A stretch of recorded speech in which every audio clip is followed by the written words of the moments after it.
in listen-only mode.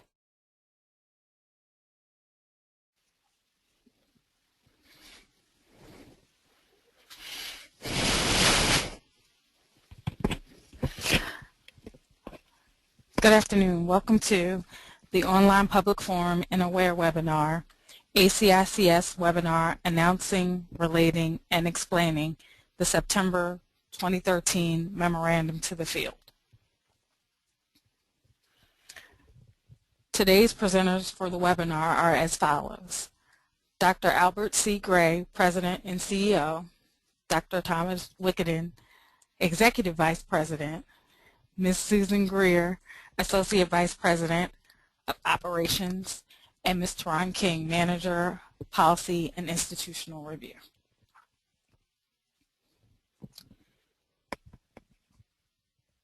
The outline for today's webinar will consist of a welcome from Dr. Gray.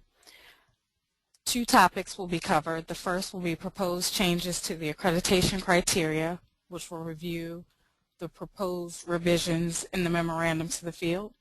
Topic 2 will consist of final changes to the accreditation criteria, which are outlined in the memo to the field as well. And we'll give some information on the ACICS annual conference and have a question and comment section. So now we'll turn it over to Dr. Gray for his welcome. Gray, President of ACICS. I want to welcome everybody to today's AWARE seminar in the continuing efforts to communicate with the membership about important developments at ACICS as affect our institutions. This one is particularly important because some of the issues that were recently communicated to you in the Memorandum to the Field have procedures associated with them that you should be aware of and that will affect how you work going forward in a number of areas. So this for clarification and communication purposes, I think is a particularly important AWARE seminar, and I certainly do appreciate your participation and your interest. Thank you.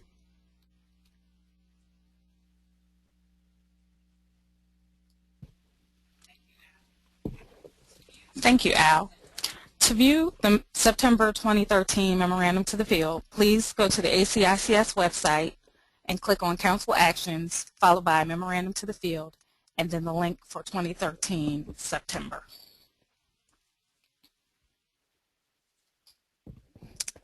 As promised, our first topic will be changes to the criteria, proposed criteria revisions, which will cover Title II, Chapter 2, Institutional Changes, and Campus and Institutional Effectiveness Plans.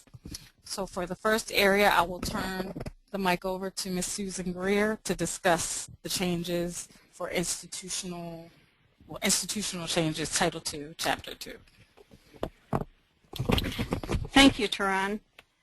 As the slide indicates, these amendments were proposed and will be brought to the December Council for approval following the memo to the field. And they are representative of substantive and non-substantive changes which we've made to our criteria. And in particular, you will find that many of the criteria numbers have changed. So please pay particular attention to Chapter 2 going forward and provide your feedback now in the memo to the field. The changes I'm going to be discussing today and that were implemented in this particular revision section are specific to changes to the implementation of programs of study and more specific to those that are at a higher credential level, out of scope, or being delivered through the non-traditional delivery method. These changes are also being implemented more specifically to keep us in line with the U.S. Department of Education requirements. Those requirements state that the accrediting agency, in order to approve substantive changes to an institution, must do so approve them, the agency must approve them before the scope of accreditation for an institution is recognized. It also requires that this decision is made from their decision-making body, which in our area is our council. Therefore, these particular regulations have been recently misinterpreted on our part with our previous procedures, where we had the final inclusion visit once we've approved a program that was out of scope, a higher credential level, or a different delivery method. Therefore, these revisions are very important to our institutions to make sure that you and us are all compliant with the department regulations, and that we eliminate any misinterpretation of our procedures to reference any type of conditioning of our new program approvals. As we've mentioned previously, today's discussion that I will be directing has impacted the three areas of a program of study. The addition of courses or programs that represent a significant departure from existing offerings, those we refer to as out of scope, or the method of delivery, we refer to those through our distance education process, or the addition of programs of study at a degree or credential level different from that which is included in the institution's current grant of accreditation. And we refer to those two as the higher credential level. So the assessment process in our procedures have changed, and those changes were implemented September 1st. The criteria is still in proposed status, but the procedures in order for us to maintain our compliance has changed effective September 1st. And I'll show how those procedures are impacting you or have the potential to impact any programs that are currently under review. But one of the assessments, or one of the first steps in the assessment which we will be implementing, is to assess whether or not the program is a substantive change to the institution's scope of accreditation. Now, it's important here to recognize that we now are using the definition in our glossary, and which you have recognized with the Department of Ed for some time, that the institution is the main campus and any additional locations within that main or underneath that main campus. What this is referencing is many of you previously have submitted to us a new program, and you've in the narrative mentioned, well, this program is already being offered through Campus B, therefore Campus A is submitting it and it should simply get your approval. And we have historically come back to you and said, well, we look at every campus individually. For the purposes of being a substantive change to the institution's scope of accreditation, we now recognize what you've been telling us and what the department recognizes, and so our procedures will implement that we will do this very first assessment under this definition of an institution, which is the main campus and any additional locations of that main.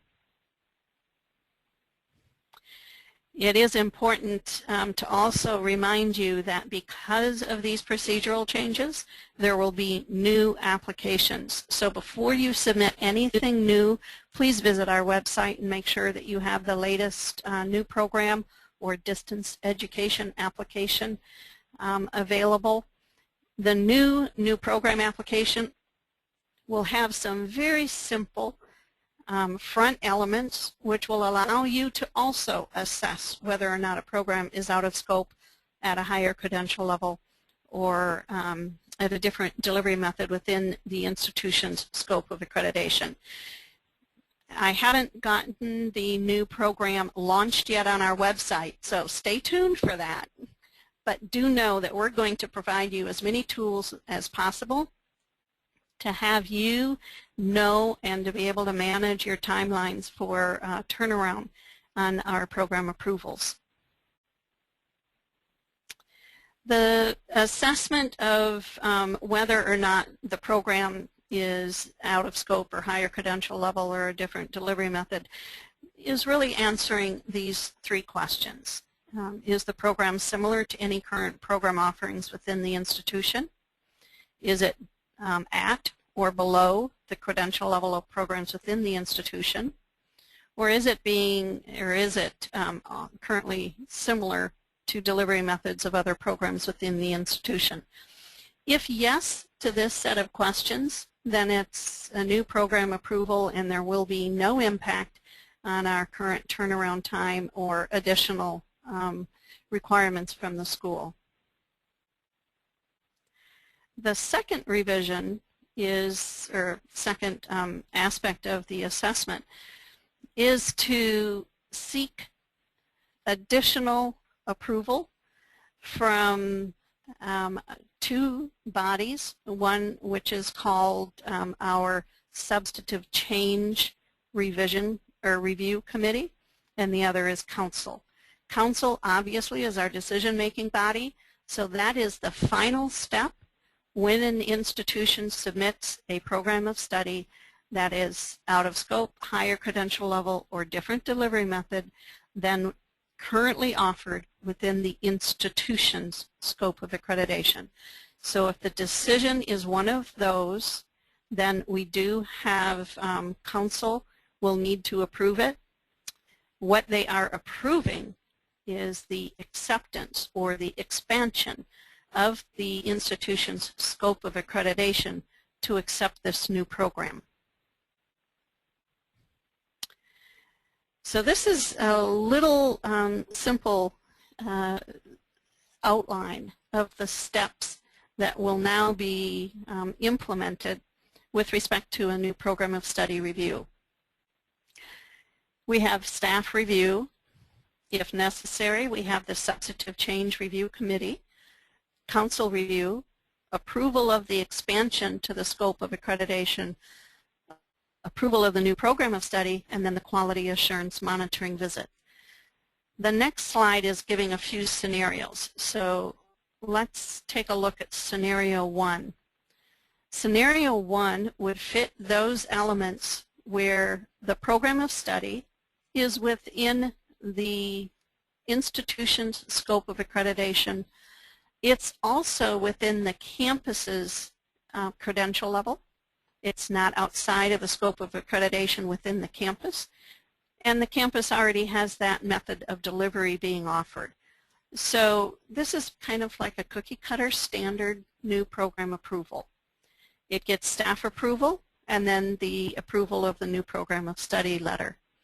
This is within our current turnaround of approximately 30 days.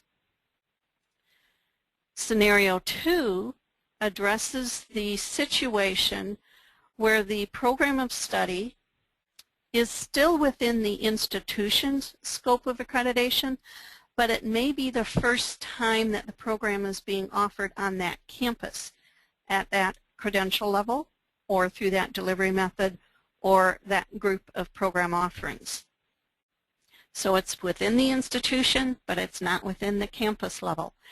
Scenario two does not have any impact on our current turnaround. You're still going to have staff review, and you will get the approval of the new program of study in a letter format. The addition is that instead of doing our readiness visit or our new program visit or credential inclusion visit, we will be implementing a quality assurance monitoring visit. The Department of Ed is acceptance of the fact that we still go out to our campuses and monitor any activity which we feel as an accrediting agency is required in order to maintain the integrity of our accreditation. So we're not telling the institutions that just because these programs are within the institution's scope of accreditation, there will not be any need to have boots on the ground and review that program. It is a separate action, however, now. It's no longer attached to the program of study. You will get a new program approval letter, but we will also send a separate communication that will give you the cycle times and the expectation that the campus will have a quality assurance monitoring visit. And scenario 3 is the significant change to our current procedures. This is the scenario when a new program of study is outside of the institution's scope of accreditation. So it's either at a higher credential level than any program within the main or the additional locations, or the program offering fits outside of what we would consider to be the categories of the programs of offering, or it's at a different delivery method. So one of those 3 scenarios, and it's, again, amongst the institution, so the main and any of the additional locations. If this scenario is what we accept and what you have submitted, there will be a staff review. Staff then will prepare documentation that the school has submitted and put it before this substantive change review committee. This review committee currently is being comprised of our commissioners, although it's not full council. So it's a subset of our council which will be reviewing the request to change or to enhance, expand the institution's scope of accreditation to either go to a higher credential, include additional program offerings, or change their delivery method. The recommendation out of the SCRC will come to council, and council currently meets every month at a regularly scheduled meeting. The executive committee, not full council. So there's a subset of full council that has the authority through our bylaws to make decisions for full council. And that committee will be presented with the recommendations from the SCRC on a monthly basis. Once council has approved the expansion, the institutions will receive 2 communications. The first will be that council has approved that the scope of accreditation will now include through the bachelor's level, if that's the credential level you're seeking, or to include programs of a different offering, or to include distance education. Once that letter has been submitted, then the new program approval letter will be submitted.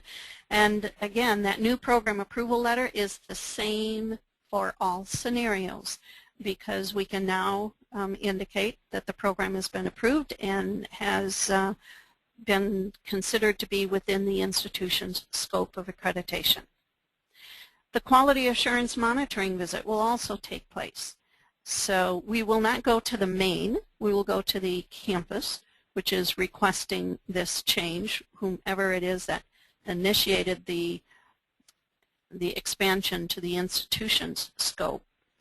But it's the same quality assurance monitoring visit that we would do if the campus itself was found to be at a higher credential level or out of scope or at a different delivery method.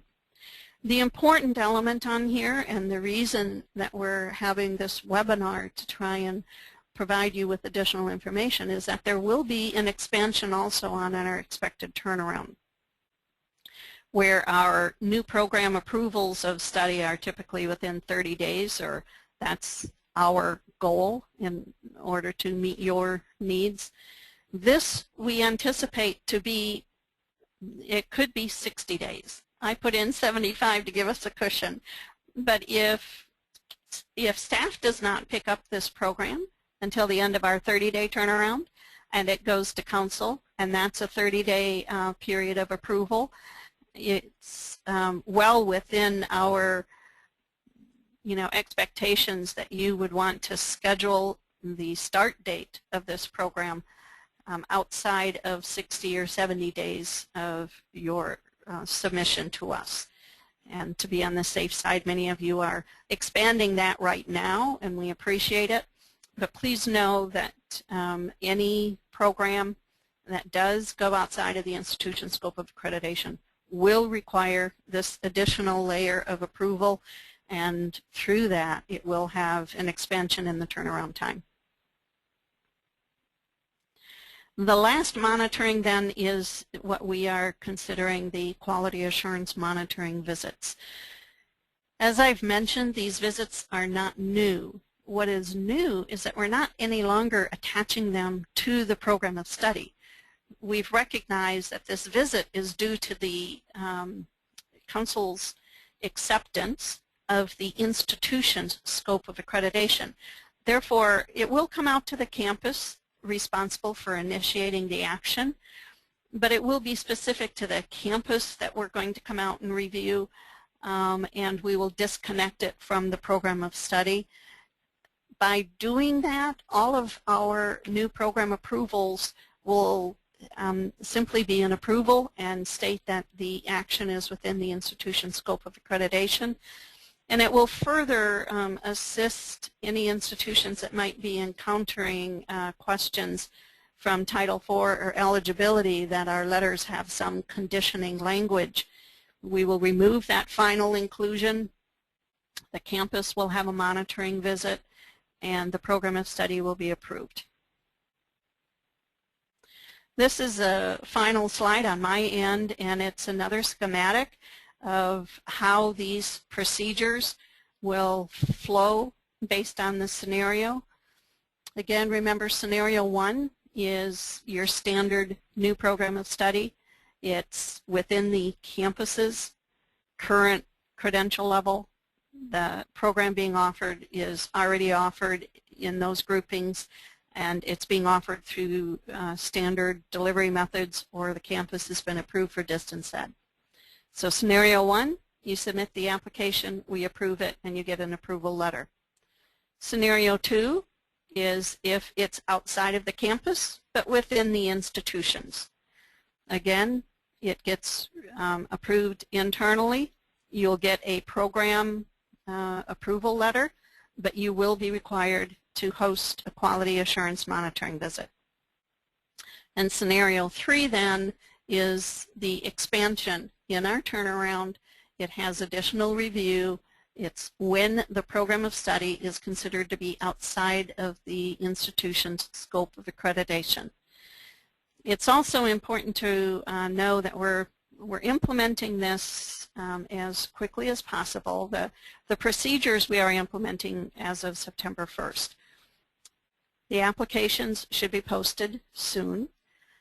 The determination of out of scope is a topic that has internal communication and external, and we are working towards conducting or implementing a very easy to determine out of scope classification, and we will provide that to you in the new program application or in a separate document, so that when you're preparing your program of study, you can review this document and make the assessment initially as to whether or not it's out of scope within the institution's current program listing, so that nothing that we come across is going to surprise you with an expansion to the turnaround time. You will know immediately whether or not you need to plan your start date 60 days outside or 75 days outside of your submission to ACICS. And with that, I would ask that you maybe note any questions that you have, or compile the questions, because we will ask a Q&A at the very end, and I'll try and cover any of those that you might have today. And I'll throw it back to Teron.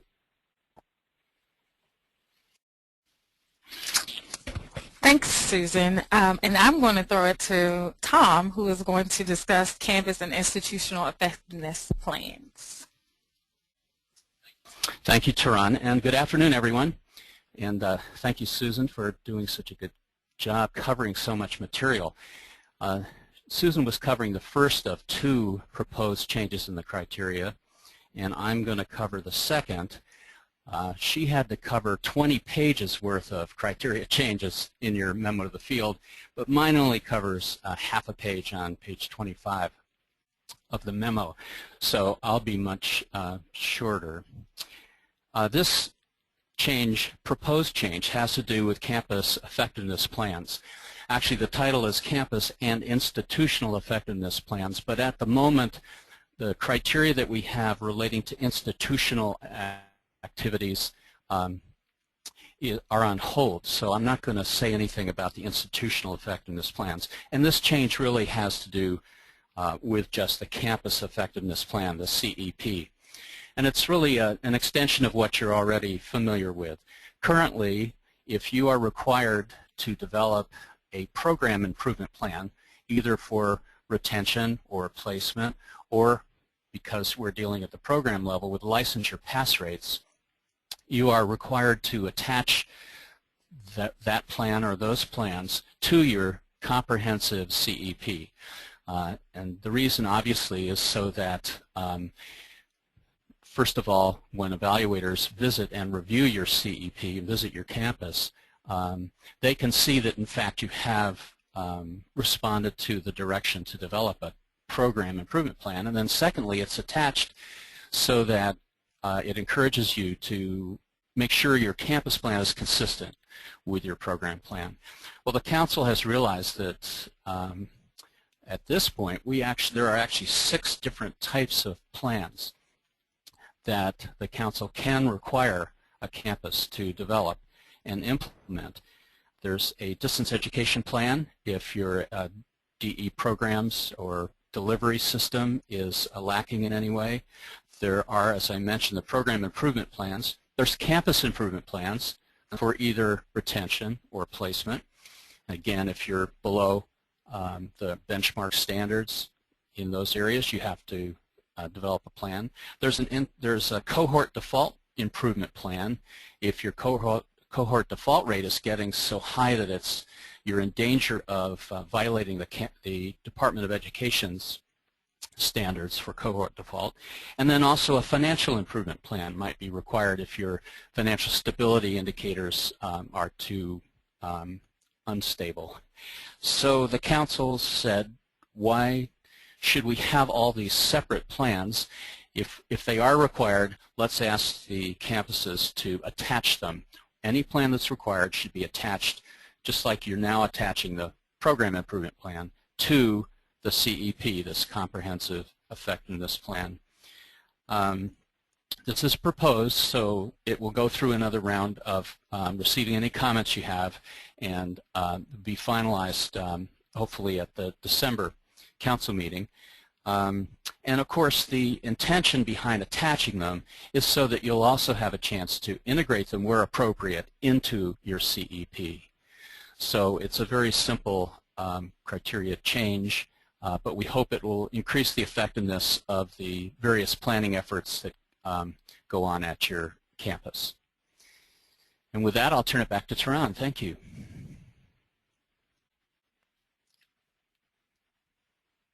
Thanks, Tom. So we're going to move on to topic 2, which we will discuss the final changes to the criteria. And as you can see, there are quite a few final changes made, starting with the catalog, which is Appendix C. Accreditation of individual campuses, which will be effective January 1st of 2014, and Tom will go into a little bit more depth about that. Distance education, which is outlined in Appendix H of the criteria. Accreditation of international institutions, general education requirements, and bylaws. And all of these were included in the April memorandum to the field, with the exception of the bylaws, which was something that was actually passed as final criteria by the Council during the August 2013 meeting. So with the catalog, there were final revisions made to eliminate any redundancy and to include information on appropriate catalog addenda and initial applicants, information on initial applicants, and remove any dated language. And I'm going to turn it over to Tom now to discuss accreditation of individual campuses. Thank you, Taran.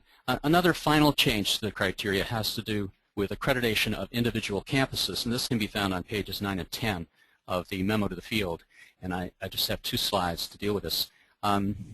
as you can see, amendments were made to allow the Council to award grants which might now differ in length to individual campuses based on the merit, in other words, the quality as revealed through an on-site visit and the number of citations and so forth that are cleared up by the time the Council makes a decision to renew a grant.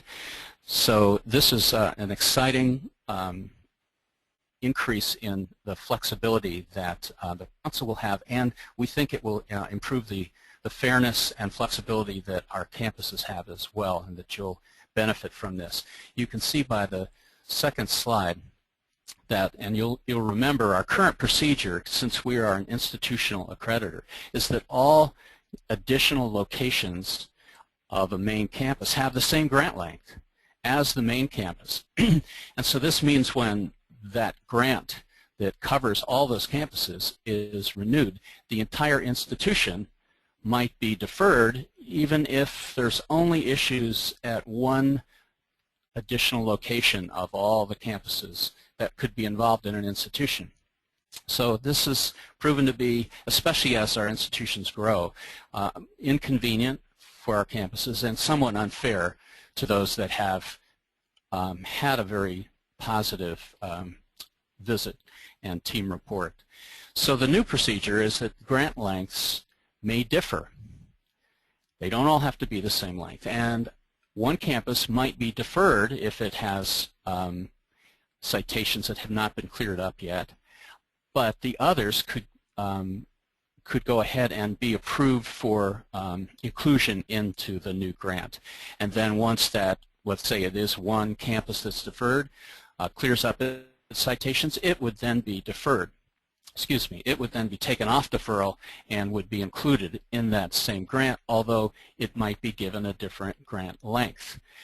So this would, we hope, provide more responsiveness to differences among campuses, more flexibility for you members in preparing for visits, because if you have 40 or 50 campuses, you won't have to prepare for visits all at once for all those campuses in the same visit cycle. Or even if you have, close to 100 or more than 100 campuses, we normally would spread it out over a couple of cycles within the same year, which again is a tremendous burden. So this gives you more flexibility if the grant lengths are different. And then finally, there is a commitment on the part of ACICS to work with institutions on any timing issues that might arise. For example, our institutions at times have found it convenient to prepare the self-studies for all of their campuses together because there's sometimes centralized data elements that go into the self-studies. We will work with you on the timing of the self-studies, even if the grant lengths of some of those campuses may differ. So we hope this is a new improvement in terms of flexibility, responsiveness, and that we will all benefit from this. Thank you, Turan.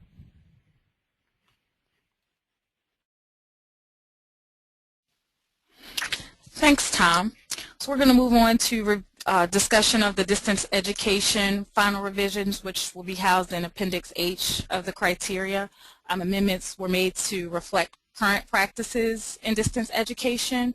And just a note that there were some additional non-substantive changes made to the criteria that was initially proposed in April based on comments that the Council received from the field. So although they're not changing what the intention of the Council is, there are some clarifications in the wording in the language. So if you would like to take a look a little bit more closely to those, they are outlined in the memorandum to the field as well.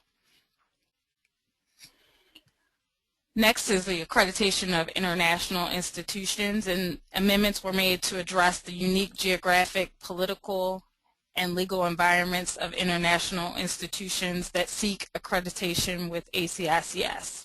And as you can see, this is covered in various sections of our accreditation criteria, which are outlined at the top of the slides, but they cover the areas of faculty preparation, standards of satisfactory progress, admissions, evaluation of separately accredited programs, specialized accreditation, library, instructional resources, and technology.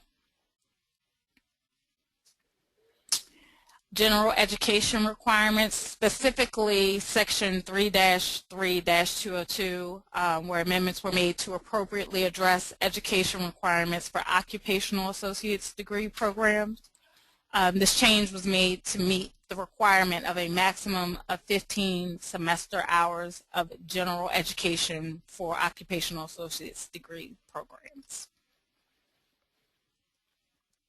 And I will now turn this back over to Dr. Gray to talk about the bylaw final revisions.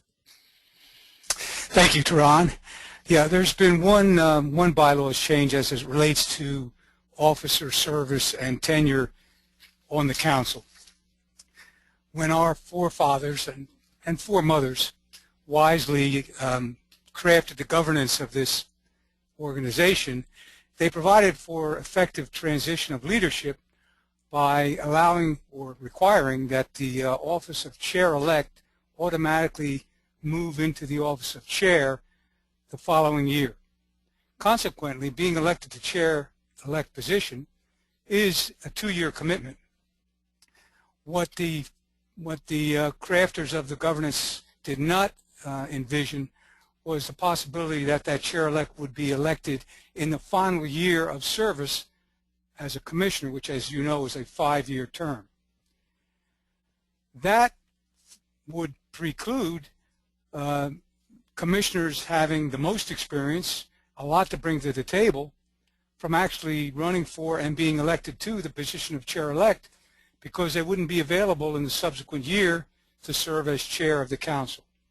So the bylaws have been amended to allow, in the instance that a person in their 5th year wants to be elected and is elected chair-elect, their term of service can be extended for 1 additional year on the council to enable them to follow up and serve as chair of the council, which of course was the intent of the leadership transition that was first envisioned in the crafting of the governance policy and bylaws.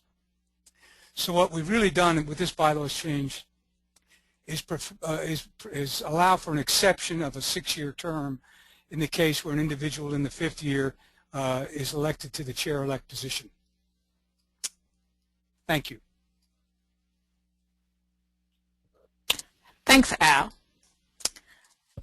And last but certainly not least, you are invited to the 2013 ACICS Annual Conference and Business Meeting, which will be held November 7th through 9th. The conference will be held at the Sawgrass Marriott Golf Resort and Spa in Ponte Vedra Beach, Florida. This conference offers great speakers, the Honorable Virginia Fox and the best-selling author and motivational speaker, Margie Worrell. Our first golf tournament, the annual business meeting, and the popular awards banquet and dinner dance. Additionally, the conference will offer 5 tailored program tracks, including 25 sessions focusing on institutional effectiveness, retention and placement, learning outcomes, recruitment and admissions, and accreditation practices. In order to register today, please visit the ACICS website. The conference fee is $800 and includes 2 days of insightful, powerful sessions to give you new tools for your daily work, the ACICS annual meeting and luncheon, a super session with our keynote speaker, which will be held Saturday from 3:30 to 5 p.m., and the awards banquet and dinner dance. We hope to see you there. So now we will go into the questions that have been sent from you all to us and do our very best to answer as many of them as we can.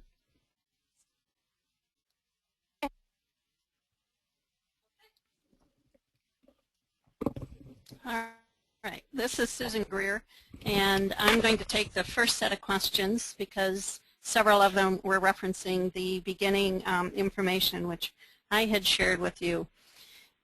One question is with respect to timing And obviously with this transition period which we have in the implementation of the new procedures and the old. And so it was referencing they've just downloaded our current program application, and should they go back and submit the new one. Well, I haven't got the new one posted yet on the website, so my advice to you is to continue as you have, because we don't want to impact your ability to continue with your activity on your campus. However, know that if any information that you submit to us requires a revision of the application, we may ask you to use the latest version instead of the old one. Another question was with respect to the quality assurance monitoring visits. I neglected to mention that these visits will use our current procedures. By that, what I'm referencing is when we do a new program visit, we currently send staff and a subject specialist. If we do a higher credential level, we have 2 visits, one which is a readiness visit, staff only, and the other is the credential inclusion, which is staff and subject specialist. So our quality assurance monitoring visits are going to use that same format. It will be a quality assurance monitoring, a QAM visit to review the new program or the readiness of a higher credential or the higher credential level. So you should not see any significant impact on the type of visit or the information requested during a visit. The next question with respect to the programs of study was, will those who currently have a credential inclusion visit scheduled still be conducted? Any visits that we've currently informed you that you are going to be scheduled for, we will continue with those. There may be a point in time when we flip those over to the QAM visits, but right now, until we get everything in place, we're just going to be working in that transition period of implementing new while we're processing the old. And I think one of the last was from a specific school that had some specific elements to their higher credential level requiring to submit a new program application, and yet the activity might already be included within their campus, but maybe not under the ACICS's grant of accreditation. This is the school in Mexico, so I will work with you offline since your situation was fairly specific to your campus only. And I think there was one other. Can you explain how a program can be within the institution's scope but not within the campus's scope? There isn't. That scenario wouldn't occur. If the campus submitting a new program of study is a program of study that is being offered at any other campus, then it would be considered to be within the institution scope. However, there's the scenario that the campus delivering or submitting the program is going to be the first out of gate for the entire institution. Even if you're an additional location, if the main or no other additional location has a bachelor's level program, for example, and you're submitting one, you then would be triggering the institution's scope of accreditation going to a higher credential level. Therefore, we're not holding the institution to mean the main. We mean the institution as the main, and all of the additional locations, and any one of them can be the trigger to this scope of accreditation for the entire institution. I think that's mine. I'm going to hand off to Tom, who can answer a few of the other questions. Thank you, Susan. I did see a question having to do with accreditation of individual campuses, and Emily, I think there it is. Thank you. Let me read it to you. If the main campus were to be deferred, remember we're talking about grant lengths of individual campuses, and currently, of course, the grant length of all additional locations is tied to the grant length of the main.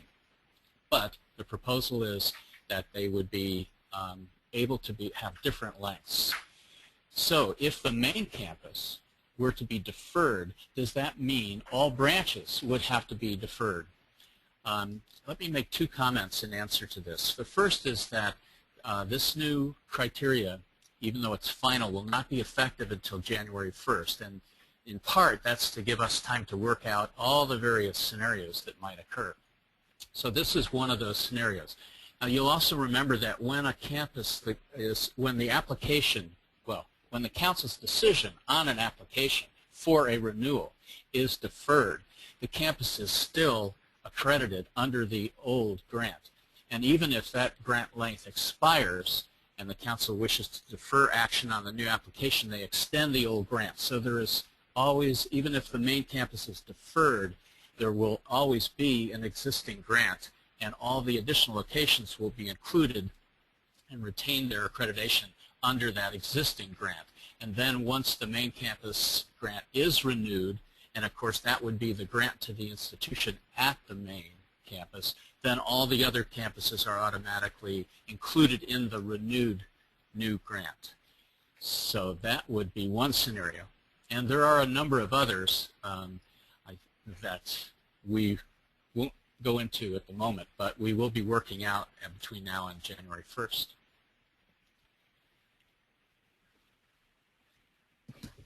Okay, this is Taran, and I'm going to answer a question regarding the effective date of the new criteria. The accreditation criteria with the final changes, with the exception of the one that is actually going to be effective January 1st, 2014, they went into effect on August the 9th. And it is on the website underneath the accreditation tab. There's a PDF of the most up-to-date accreditation criteria.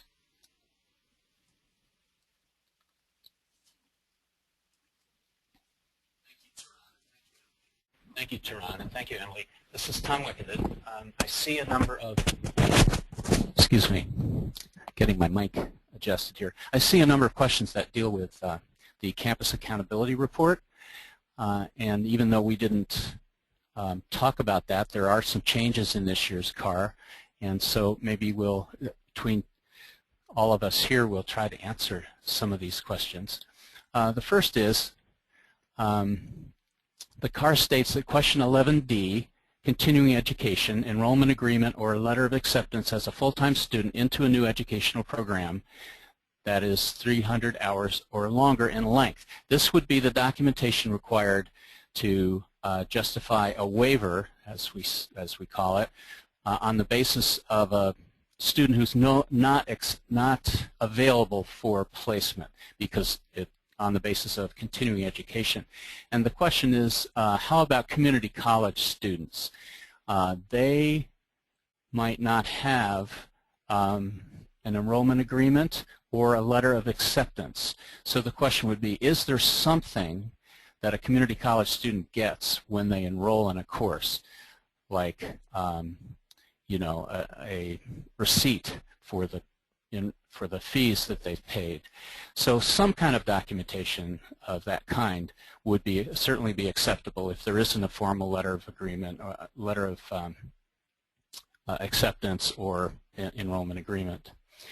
A second question has to do with temporary positions with a specified end date without the expectation of continued or repeated subsequent employment. For example, that would not be allowable as a placement. And the example that's given is a one-day job at a health fair is not a placement for a graduate from any allied health program. And the question is, for temporary positions with an agency, a temp agency, where someone is sent out to more than one assignment, At what point can it be determined that subsequent employment is achieved? Is there a length of time, a certain number of assignments?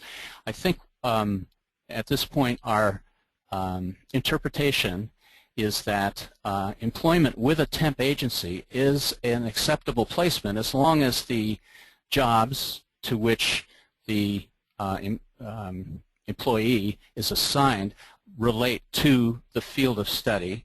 And my top of my head reaction is that if there's some documentation that the student actually has been hired by the temp agency, even if the student is really just on the first assignment, the expectation, which is the key concept here, is that there would be subsequent employment at other jobs, other employers, through this same temp agency. So there isn't any specific length of time or a certain number of assignments, just some documentation that in fact the student has been hired through the temp agency and is working at a job that relates, is in the field or related field. And is there another CAR question? Is it the HVAC? Occupational Associate degree? I'm sorry. Okay. The CAR states length of employment. The intention is that employment will be continuing and or sustainable. And that is from the new, well, the definition that the Council approved last January, and that's been in effect since January. If a position is long-term, but at some point the student or employer separates from the position, is there a time frame in which it would qualify the student as placed? We are, for the purpose of the placement verification program that the Council is developing, we are working on a more specific definition of continuing and or sustainable. And I think for this year's CAR, we would accept any reasonable documentation. So let's say and that would include a temporary employment that was long enough to be to help the student in enhancing their career, and with the expectation that the student could get a second temporary position. So there may be a limit set as far as a length. In other words, if it's so short, we already know you can't, that a one-day job is not acceptable. But there may be a limit as to how long the student has to be employed initially in order to have that employment qualify as a placement. But it would be under the sustainable definition, which has to do with repeatable or subsequent jobs. So if it's enhancing the student's career, the student gets a temporary job, but can then obviously apply for additional jobs beyond that, and that first job is related to the field of study and helps the student enhance their career, then I think that's going to be acceptable. But again, this is part of our definitions that are under development for the verification program. Susan, would you like to step in? Yes, thank you, Tom. There's a couple of questions asking specific scenarios with respect to out of scope. And ACICS recognizes that this is probably one of the more difficult assessments that staff currently is making with exception to a program submitted. And then we inform the institution whether or not it's our determination that it is in scope or out of scope. In the future, and in the very near future, we will put greater parameters around that definition, and we will share that with the institutions. So when we get those defined, it's going to be at a much higher level than we are currently most likely assessing on a campus level. We don't have those parameters confirmed right now, but know that when they are, it will be something similar to, we'll have perhaps some categories and maybe what we call the master SIP code, the first 2 letters on a SIP code underneath each of the categories. So you can determine immediately whether or not a program that's offered within your institution is similar or going to be the same as the one that you're submitting at a particular campus. And so that determination of out of scope will no longer be staff decision and a surprise to the schools. The schools can make the assessment also.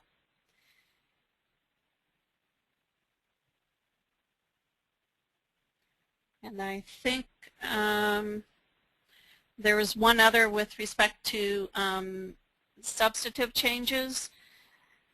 If a proposed change to an existing program is extensive, more than 25% increase, does the change, but not more than 25% credit hours, would be submitted as a non-sub change. I will take that question offline. I'm not 100%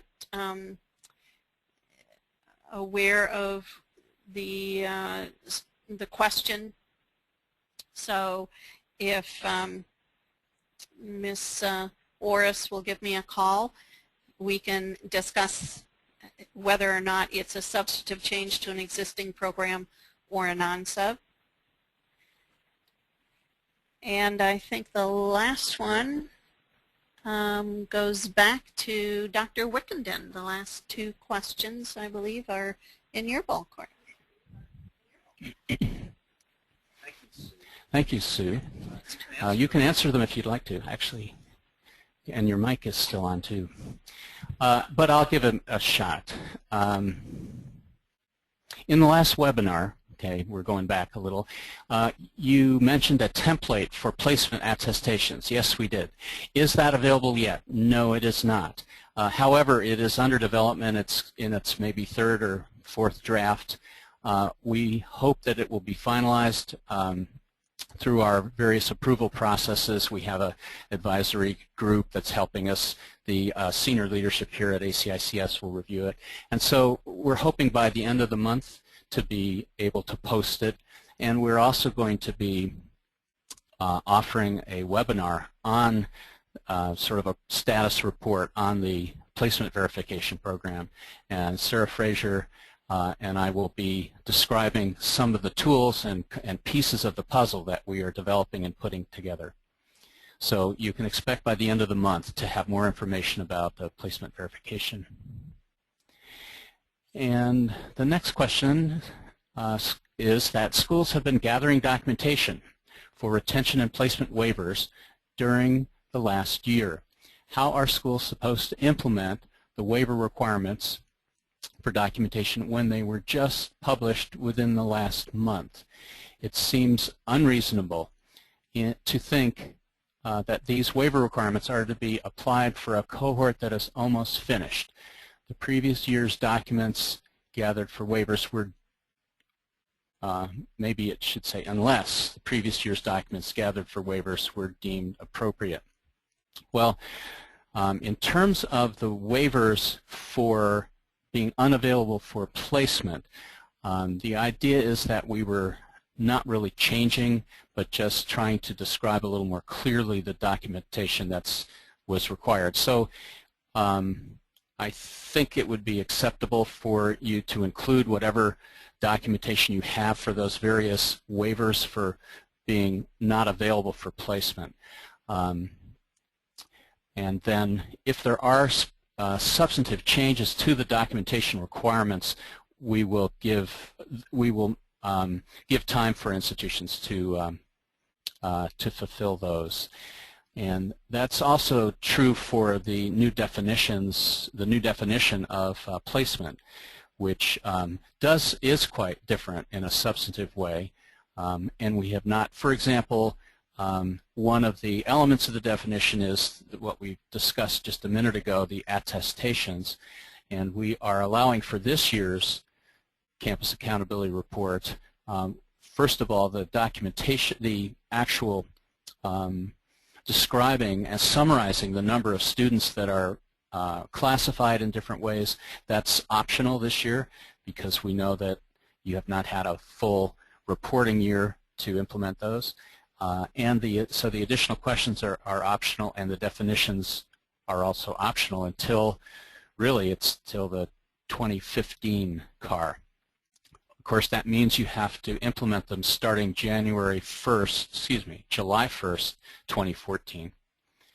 But our intention is not to change anything at the last moment on anything. And are there any other questions? Taran.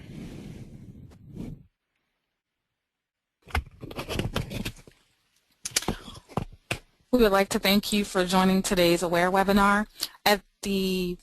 Within 24 hours of this time, the recording for the AWARE webinar will be available. Please go to our website under events/workshops, then webinars, and then AWARE, and you will see the platform for the recording, which will house the recording for today's AWARE webinar. Thank you and have a good afternoon.